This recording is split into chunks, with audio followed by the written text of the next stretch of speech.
ચોમાસા પહેલા જમાવટ ગુજરાતમાં અત્યારે ડબલ ઋતુનો અનુભવ છે। એક બાજુ સૂર્યદાદા પ્રકોપ વર્તાવી રહ્યા છે, બીજી તરફ અરબી સમુદ્રમાં સર્જાયેલી સિસ્ટમના કારણે મેઘરાજાના આગમનની આતુરતાથી રાહ જોવાઈ રહી છે।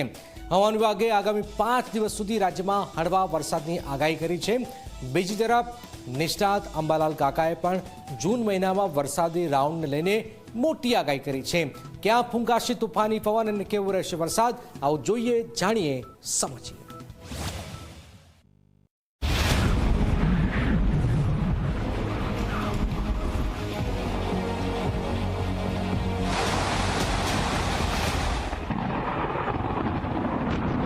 ગુજરાત પર મેઘરાજાના મંડાણ, કડાકા ભડાકા સાથે આગાહી।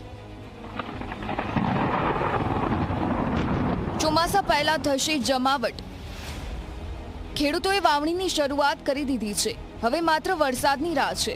ચોમાસા તો હજુ દૂર છે, પરંતુ ગુજરાતમાં ચોમાસાના આગમન પહેલા જ મેઘરાજાની જમાવટના એંધાણ વર્તાઈ રહ્યા છે, કેમ કે આગામી 4 થી 5 દિવસ હવામાન વિભાગની આગાહી સાથે અંબાલાલ પટેલે પણ મેઘમંડાણની આગાહી કરી દીધી છે।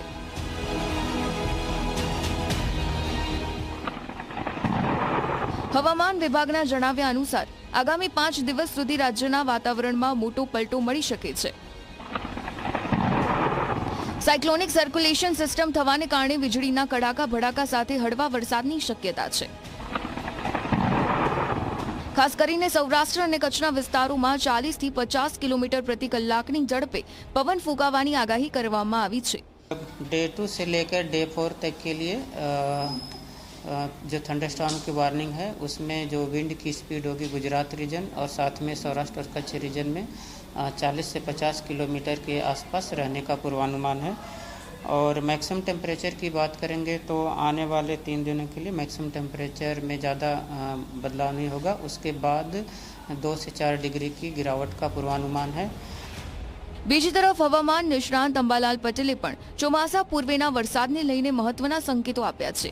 અંબાલાલ પટેલના જણાવ્યા મુજબ 5 જૂન સુધી રાજ્યના વિવિધ ભાગોમાં છૂટો છવાયો વરસાદ વરસી શકે છે।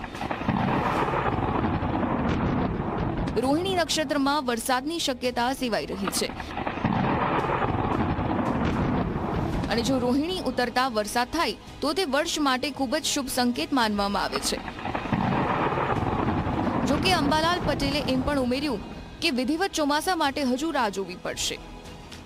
અત્યારે રોહિણી નક્ષત્રનો વરસાદ ગાજવીજ સાથે લગભગ પંચમહાલના ભાગોમાં થવાની શક્યતા રહે છે, વડોદરાના ભાગોમાં થવાની શક્યતા રહે છે, સાબરકાંઠા હિંમતનગરના ભાગોમાં પણ ગાજવીજ સાથે ક્યાંક ભાગમાં વરસાદ થવાની શક્યતા રહે છે। ઉત્તર ગુજરાતના અન્ય ભાગોમાં પણ ગાજવીજ સાથે વરસાદ થવાની શક્યતા રહે છે। દક્ષિણ ગુજરાતના નવસારી, વલસાડ વગેરે ભાગોમાં પણ ગાજવીજ સાથે વરસાદ થવાની શક્યતા રહે છે। દક્ષિણ સૌરાષ્ટ્રના કેટલાક ભાગોમાં પણ ગાજવીજ સાથે વરસાદ થવાની શક્યતા છે। પશ્ચિમ સૌરાષ્ટ્રના ભાગોમાં વરસાદ થશે અને ઉત્તર સૌરાષ્ટ્રના કેટલાક ભાગોમાં પણ હવામાનમાં પડતો આવે વાદળવાળું આવવાની શક્યતા રહે। કદાચ ક્યાંક ગાજવીજ સાથે વરસાદ થઈ શકે। અરબી સમુદ્રમાં લો પ્રેશરની સિસ્ટમ બની રહી હોવાના કારણે કેરળમાં તો વરસાદ શરૂ થઈ ગયો છે, પરંતુ તેની અસર ગુજરાતમાં પણ પ્રી મોન્સૂન એક્ટિવિટી તરીકે જોવા મળશે। બંગાળના ઉપસાગરમાં પણ લો પ્રેશરની શક્યતા હોવાથી આગામી દિવસોમાં ગુજરાતમાં મેઘરાજાની એન્ટ્રી માટે અનુકૂળ સંજોગો સર્જાઈ રહ્યા છે। હવે જોવાનું એ રહેશે કે ચોમાસા પૂર્વેનો આ વરસાદ કાળઝાળ ગરમીમાંથી લોકોને કેટલી રાહત આપે છે।